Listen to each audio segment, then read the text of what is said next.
Hello students.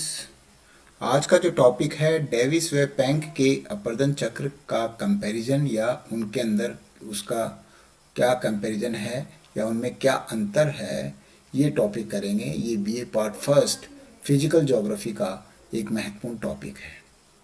तो Davis और पैंक का जो साइकिल ऑफ इरोजन जो हमने किया था अपवर्तन चक्र, उसके बाद में अब हम इन दोनों के कंपैरिजन के बारे में करें।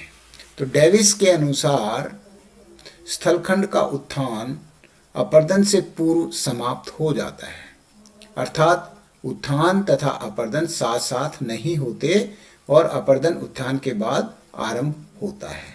मैंने जो बताया था अपवर्तन डेविस के अपवर्तन चक्र में, आप याद कीजिए कि मैंने कहा था कि सबसे पहले उत्थान होगा, उत्थान समाप्त होने के बाद में और अपवर्तन प्रारंभ होता है। तो डेविस का मत क्या था कि डेविस ने ये कहा कि पहले उत्थान होगा और उसके बाद अपवर्तन प्रारंभ होगा। जबकि पैंक का मत क्या था? पैंक के अनुसार स्थलखंड का उत्थान तथा अपवर्तन साथ साथ चलते हैं। इसमें इनके अपवर्तन और उत्थान साथ साथ चलता है, जबकि इसमें पहले उत्थान होता है और उसके बाद में अपवर्तन प्रारंभ होता है। तो डेविस और पैंक में अंतर क्या हुआ? डेविस ने ये कहा कि सबसे पहले स्थल भागों का उत्थान होगा, उत्थान समाप्त होने के बाद में और अपवर्तन प्रारंभ होगा। जबकि पैंक ने ये कहा कि उत्थान और अपवर्तन दोनों साथ साथ चलते हैं, अर्थात उत्थान की समाप्ति की उत्थान जो है अर्थात अपवर्तन जो है उत्थान की समाप्ति का इंतजार नहीं करता। ये अपवर्तन उत्थान के साथ ही प्रारंभ हो जाता है। तो ये कुछ समय के बाद में उत्थान समाप्त हो जाता है और चक्र के अंत तक केवल अपवर्तन चलता रहता है। तो इन दोनों में अंतर समझ में आ गया कि पहले डेविस ने ये कहा कि उत्थान पहले होगा, उत्थान समाप्त होगा, उसके बाद में अपवर्तन प्रारंभ होगा। जबकि पैंक का मत ये था कि उत्थान और अपवर्तन दोनों साथ साथ चलते हैं, लेकिन उत्थान कुछ समय के बाद में समाप्त हो जाता है, लेकिन अपवर्तन चक्र के आखिर तक चलता रहता है। उसके बाद में इसमें एक ये भी है कि जो डेविस है, डेविस का जो अपवर्तन चक्र है उसको भौगोलिक चक्र कहा था।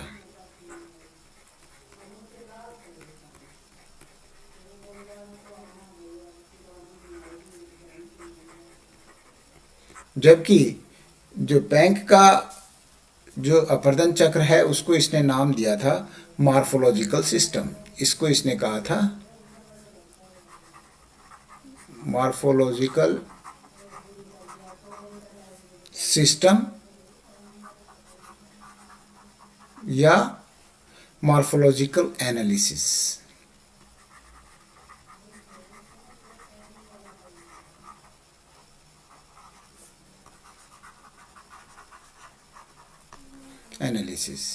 तो ये जो पैंक ने मॉर्फोलॉजिकल सिस्टम या मॉर्फोलॉजिकल एनालिसिस कहा था, और जबकि इसने ज्योग्राफिकल साइकिल या भौगोलिक चक्र कहा था अपने। ये अमेरिकन था और ये जर्मन था।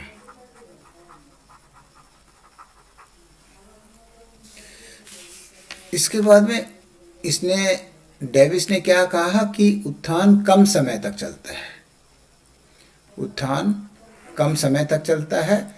जबकि पैंक ने क्या कहा? उत्थान का समय कम, लंबा और मध्यम प्रकार का हो सकता है।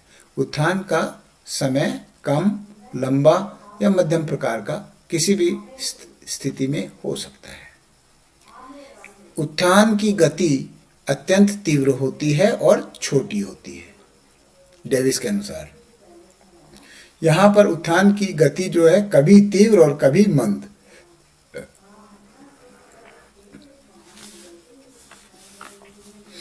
इसमें डेविस ने ये कहा कि स्थल रूप जो है संरचना, प्रक्रम और अवस्था का प्रतिफल है। यानी कि इसने ये कहा अवस्थाएं, अवस्था को महत्व दिया, अवस्था या स्टेजेस,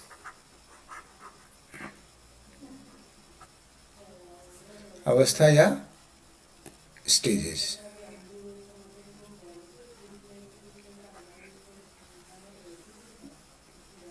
और यहां पर इसने क्या कहा, इसने ये कहा कि स्थल रूप उत्थान की दर, यानी उत्थान की दर तथा निम्नीकरण के आपसी संबंध का परिणाम है। यानी कि अपर्दन क्या है, स्थल रूप क्या है, उत्थान की दर, यानी उत्थान हो रहा है, और अपर्दन की दर, इन दोनों का आपसी संबंध है। जबकि इसने कहा स्थल रूप संरचना, प्रक्रम और अवस्था का प्रतिफल है। तो यहां पर इसने फेजेस, प्रावस्थाओं का, प्रावस्था बताई, फेज। डेविस के अनुसार चक्र का आरंभ संरचनात्मक दृष्टि से विभिन्न इकाइयों पर होता है, जबकि पैंक ने कहा चक्र का आरंभ फैलते हुए गुंबद में उत्थान तथा या प्राइमारंभ से होता है, जो कि आरंभ में आकृति विहीन स्थलखंड होता है। चक्र इसमें क्या कहा, डेविस ने ये कहा कि सबसे पहले अब उत्थान होगा, और इसने ये कहा कि उत्थान से पहले भी एक आकृति विहीन स्थलखंड विद्यमान है, जिसको कि इसने प्राइमारंभ कहा। ये प्राइमारंभ पैंक ने। डेविस का अपर्दन चक्र 3 अवस्थाओं से होकर गुजरता है। 3 अवस्थाएं कौन सी थी? तरुणावस्था, प्रौढ़ावस्था और जीर्णावस्था। तो ये 3 अवस्थाओं से, ये जो स्टेजेस बताई थी 3, इनसे होकर गुजरता है। ये स्टेजेस या अवस्थाएं हो गई। जबकि पैंक के अपर्दन चक्र में कोई अवस्थाएं नहीं है, यहां पर फेजेस हैं। इसमें 3 दशाएं जो है, आफस्तीजिंडे, ग्लीक-फर्मिंग और एटविक्लिंग, एवेस्टीजिंडे, ये 3 जो है प्रावस्थाएं हैं या एटविक्लिंग है। एटविक्लिंग जर्मन का शब्द है जिसका मतलब है विकास। ये 3 विकास की प्रावस्थाएं हैं। तो आफस्तीजिंडे का मतलब बढ़ती गति से विकास, फिर उसके बाद में ग्लीक-फर्मिंग का मतलब समान गति से, और एवेस्टीजिंडे का मतलब घटती दर से विकास।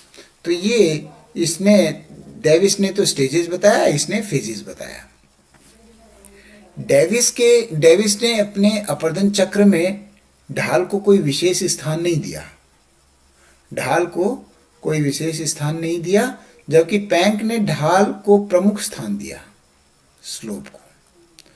स्थल रूप ढालों से ही बनते हैं, ढालों का विकास क्रमशः समय के अनुसार होता है।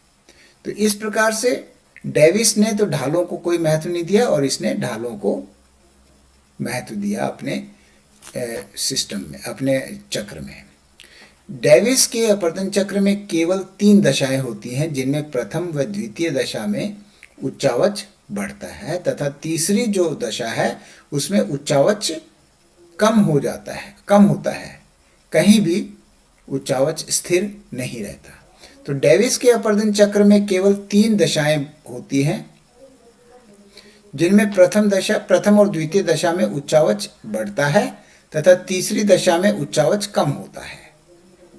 क्योंकि तीसरी दशा में मैंने बताया था कि अपर्दन बढ़ जाता है, अपर्दन अधिक होगा और तो इसलिए उत्थान कम होगा, और इस वजह से उच्चावच कम होने लगता है। जबकि पैंक के चक्र में 5 प्रावस्थाएं बताई थी, पहली और दूसरे की ABC और तीसरी, इस प्रकार से टोटल 5 अवस्थाएं बताई थी, जिनमें केवल प्रथम दशा में उच्चावच बढ़ता है, प्रथम दशा में उच्चावच बढ़ता है, तथा द्वितीय, तृतीय, चतुर्थ अवस्थाओं में स्थिर रहता है। अंतिम 5वीं अवस्था में उच्चावच घटता है। अपर्दन डेविस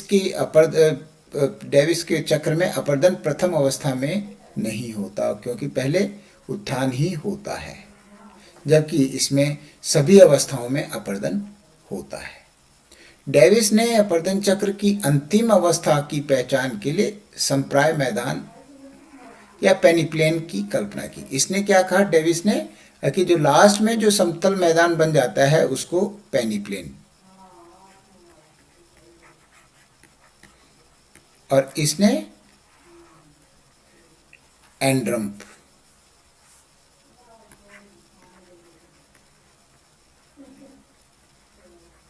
तो अब ये देखिए दोनों का मैदान समतल है, लेकिन इसने पेनिप्लेन कहा, इसने एंड्रम्प कहा। इसने यहाँ पर जो नुकीले पर्वत, छोटी छोटी पर्वत श्रेणियां रह जाती हैं, उसको इसने मोनाडनाक कहा।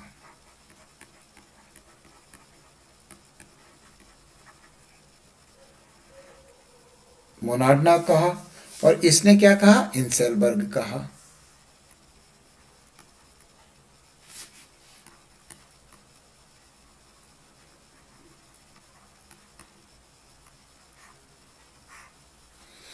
जो नुकीली छोटी छोटी चट्टानों के रूप में पहाड़ियाँ, या पहाड़ी तो नहीं कहेंगे, छोटी छोटी नुकीली पहाड़ियाँ जो हैं, उसको इसने मोनाडनाक कहा और इसने एंड्रम्प कहा। ये शंकुआकार पहाड़ियाँ हो जाती हैं, पाई जाती हैं, जिनका कि अपर्दन नहीं हो पाता। डेविस के चक्र में भूवैज्ञानिक आधार को कम महत्व दिया गया। इसे फॉरवर्ड लुकिंग या अग्रदृष्टा चक्र कहते हैं। फॉरवर्ड लुकिंग, ये आगे फॉरवर्ड लुकिंग के बारे में बात करता है, जबकि पैंक के विचार में भूवैज्ञानिक आधार है, अतः इसे पश्चिम दृष्टा यानी कि बैकवर्ड लुकिंग कहा गया। तो ये डेविस और पैंक के जो अपर्दन चक्र की में अंतर है वो इसमें बताया। डेविस ने समय को अधिक महत्व दिया था, सारांश में मैं कहूँ, और डेविस ने समय को महत्व दिया, जबकि पैंक ने अपने चक्र में समय आधारित न होकर समय स्वतंत्र अपने चक्र को माना। और इसके अंदर डेविस ने 3 स्टेजेस बताई, तरुणावस्था, प्रौढ़ावस्था और जीर्णावस्था, जबकि पैंक ने प्रावस्थाओं का जिक्र किया, यानी कि विकास की दर के आधार पर स्थल रूपों का वर्गीकरण किया। इसने इटविक्लिंग शब्द, जो जर्मन का शब्द है, उसका इस्तेमाल किया। उसका मतलब होता है विकास। तो इसके हिसाब से बढ़ती दर से विकास, समान दर से विकास और घटती दर से विकास हुआ। डेविस ने उत्थान की अवधि को छोटा बताया, और पहले इसने ये कहा कि पहले उत्थान होगा, उसके बाद में अपर्दन होगा, जबकि पैंक ने उत्थान से पूर्व की स्थिति को प्राइमारंभ के द्वारा प्रदर्शित किया।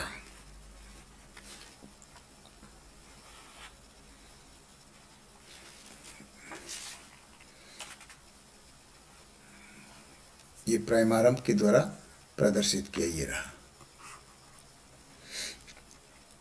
इसने जो है, डेविस ने जो अवशिष्ट पहाड़ियां थी उनको इसने मोनाडनाक कहा, जबकि इसने इसको इंसेलबर्ग के नाम से संबोधित किया। डेविस ने जो संप्राय मैदान या समतल मैदान था लास्ट स्टेज का, उसको उसने पेनिप्लेन कहा, जबकि पैंक ने उस संप्राय मैदान को एंड्रम्प कहा। तो इस हिसाब से इसमें डेविस था जो अमेरिकन भूगोलवेता था, और पैंक जर्मन था। इन दोनों ने एक दूसरे इसने सबसे पहले डेविस का अपर्दन चक्र आया, उसके बाद में पैंक ने इसकी जो अपर्दन चक्र की कुछ बातों को नकार के और अपने हिसाब से इसका आकलन किया। तो ये जो इसका कंपैरिजन है डेविस और पैंक के अपर्दन चक्र का, ये बहुत महत्वपूर्ण है। इसको आप अच्छे से तैयार कर लें, और एक बार जब आपको ये समझ में आ जाएगा, उसके बाद में आप इसको अच्छे से कर सकते हैं। ये क्वेश्चन यहीं कंप्लीट होता है। Thank you. जय हिंद, जय भारत।